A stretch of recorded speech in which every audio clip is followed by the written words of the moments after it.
I've been to Houston and San Diego and San Francisco and seen those new ballparks, and you think that was a missed opportunity. The Cowboys Stadium would have been more difficult because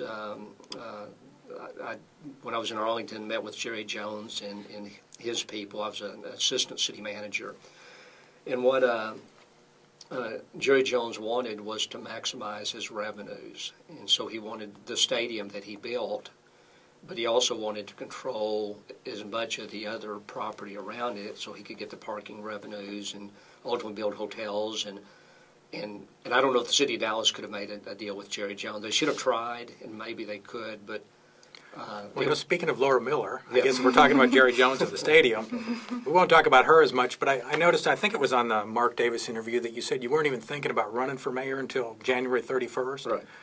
And then all of a sudden you come up with Laura Miller's husband as your treasurer and you're running. I mean, what happened on January 31st, or how did all that stuff come together? I'd been approached once it appeared that Mayor Leopard was not going to run, and had not given it any consideration. Then on January 31st, which was a Monday, and that was after several people had talked to me over the weekend, I looked at the other candidates and thought I would be better and would do better, and that we didn't, this fact that their message was we need 4 more years of the same wasn't what I thought we needed.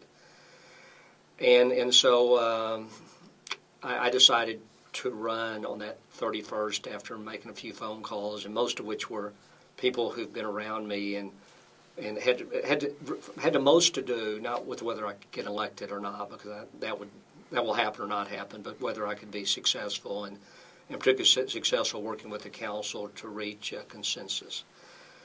With Laura Miller, I announced it on a Wednesday, so I guess it would be February 2nd. Did not talk to her till Friday, and she called my wife to talk about the campaign, and then got Steve Wolens as treasurer a couple weeks later, and he's been a good asset. He was a 12-time congressman in the Oak Cliff area in a difficult district to get elected in, a state rep, and he was and they've helped me in the campaign. The interesting thing that neither Steve nor Laura have talked to me at all about what my political positions are going to be on issues, and that Laura and I are different personalities. We have a different approach, and on some issues, or maybe many issues, we would come to different points. But neither she nor Steve has asked me the question you guys have asked, where I'm at on the toll road. Where are you at? If the Cowboys or the Rangers were looking at another a ballpark site, would I do everything I could or something less than that to bring them here? So they just sort of volunteered to help? Yes. Yeah. Steve Wolens actually expressed interest and talked to him about being the campaign treasurer, and he was excited about that. And he's been active as a treasurer as far as giving me feedback on being a better candidate and helping to raise some money.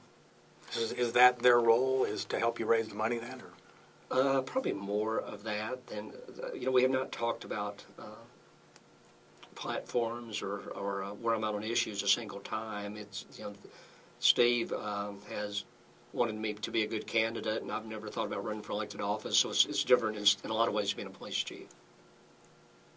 Okay.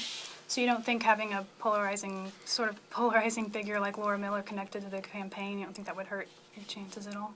Well, everybody is, the minute you run and take a position on issues, you're going to get people who are opposed. I've got a little frustrated in the one forum we had so far because the way the candidates are trained, if you ask me a hard question, then what I'm supposed to do is acknowledge the question, say, that's a good question or that's a difficult question. And then my answer is that I was a police chief in Dallas for 6 years and crime went down. It doesn't, if you ask about and that frustrates me because I don't want to do, I think I respect Steve and Laura and what they bring to the campaign, and I believe they're going to help more than hurt.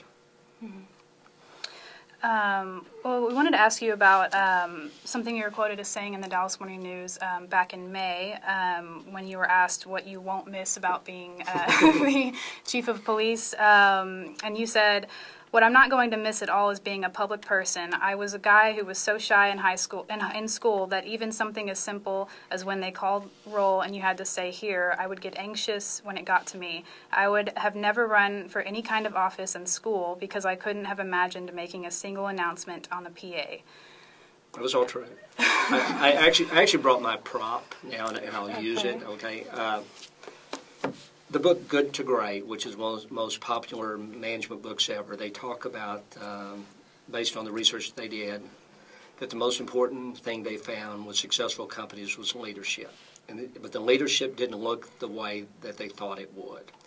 The people that ran the most successful companies were people they said were socially awkward, charismatically challenged, very shy people, and they described it essentially two parts: humility plus will equals success.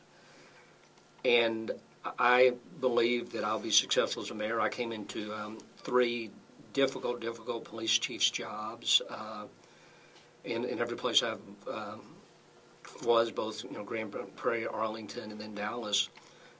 Was viewed as turning around those departments, and I can do the same thing as mayor. It's I'm not I acknowledge that I'm not going to be the best politician on the circuit. I hope to have a message that people believe in, and the fact that what I say I'm going to do, that I'll actually do. Do you really believe that you're charismatically challenged? Of course. It's not just a campaign deal? I've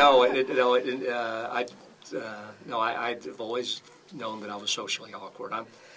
But they say in the book, which I think is true, there's subjects that I can talk to you about for hours. If we are engaged in small talk, then I'm probably not going to be very good at that. My hands will be stuffed in my pocket. But if you're talking about public policy issues, I can talk about those for hours and enjoy doing it. Just don't invite you out for a beer, huh? Pretty much. Pretty much.